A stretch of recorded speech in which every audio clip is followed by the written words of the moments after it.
അതുല്യം തുടർ സാക്ഷരതാ പദ്ധതിയുടെ ഭാഗമായി കേരള സംസ്ഥാന സാക്ഷരതാ മിഷന്റെ ആഭിമുഖ്യത്തിൽ ഇരിട്ടി ബ്ലോക്ക് പഞ്ചായത്ത് ഹാളിൽ പഠിതാക്കളുടെ സംഗമം സംഘടിപ്പിച്ചു. Block panchayat president MV Sarala ഉദ്ഘാടനം ചെയ്തു. നമ്മൾ പ്ലസ് ടുക്കാരും അതുപോലെ തന്നെ 10ാം ക്ലാസ്സുകാരും ഒക്കെയായി നമ്മൾ മാറി എന്ന് പറഞ്ഞാൽ നമ്മുടെ എല്ലാം പണ്ടുകാലത്ത് എനിക്ക് നല്ല ഓർമ്മയുണ്ട്. സാക്ഷരതാ പ്രവർത്തനം, ആ സാക്ഷരതാ പ്രവർത്തനം കേരളത്തിൽ നടപ്പിലാക്കുന്ന സമയത്ത് ഞാനും ഒരു ക്ലാസ് എടുക്കാൻ പോയ ഒരാളായിരുന്നു. വൈകുന്നേരം സന്ധ്യാസമയത്താണ് ഒരു കോളനിയിലാണ് ഞാൻ ക്ലാസ് എടുത്തത്.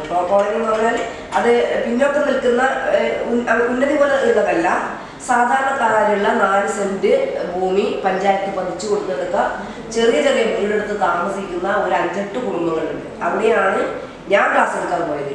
ഞാൻ ക്ലാസ് എടുക്കാൻ പോകുമ്പോഴത്തേക്കിന് എല്ലാവരും പ്രായമുള്ള അമ്മമ്മയടക്കം റെഡിയായി നിന്നിട്ടുണ്ടാവും. അപ്പൊ എഴുതാനും വായിക്കാനും വലിയ താല്പര്യമാണ് അവർക്കുണ്ടായത്. അങ്ങനെയാണ് അവരെ പേരെഴുതാൻ എത്രമാത്രം സന്തോഷമാണെന്നറിയോ. എല്ലാവരും ഇങ്ങനെ കുട്ടികളൊക്കെ പേരെഴുതുമ്പോൾ പേരെഴുതാൻ അറിയില്ല, കൈപിടിച്ചൊക്കെ നമ്മൾ എഴുതിച്ചു. അങ്ങനെയാണ് അവര് അതിൽ നിന്ന് മിനിമം സാക്ഷരത കൈവരിക്കാൻ അവർക്ക് സാധിച്ചു. നല്ല അനുഭവമായിരുന്നു. ഒന്നും പ്രതിഫലം ഉണ്ടായില്ല കേട്ടോ, ഒരു പ്രതിഫലം ഉണ്ടായില്ല. വൈകുന്നേരം ആകുമ്പോൾ നമ്മൾ പോകുന്നു, ക്ലാസ് എടുക്കുന്നു, വരുന്നു, എന്തെങ്കിലും ഉണ്ടോ 5 പൈസയില്ല. സന്നദ്ധമായിട്ടുള്ള പ്രവർത്തനം. അതിന്റെ ഭാഗമായിട്ട് കേരളം സാക്ഷരതയിൽ മെച്ചപ്പെട്ട ഒരു സംസ്ഥാനമായി മാറാൻ സാധിച്ചു. പ്രായം ചെന്നവർക്കെല്ലാം വലിയ താല്പര്യം ഉണ്ടായി പഠിക്കാൻ. അത് തുടർന്ന് കൊണ്ടുപോയി നമ്മളിപ്പോൾ 10ാം ക്ലാസ് പ്ലസ് 2 ഇതിനെല്ലാം ഭാഗമായി പഠിച്ചിട്ട് തന്നെ ജോലി കിട്ടിയ എത്ര പേരുണ്ട്.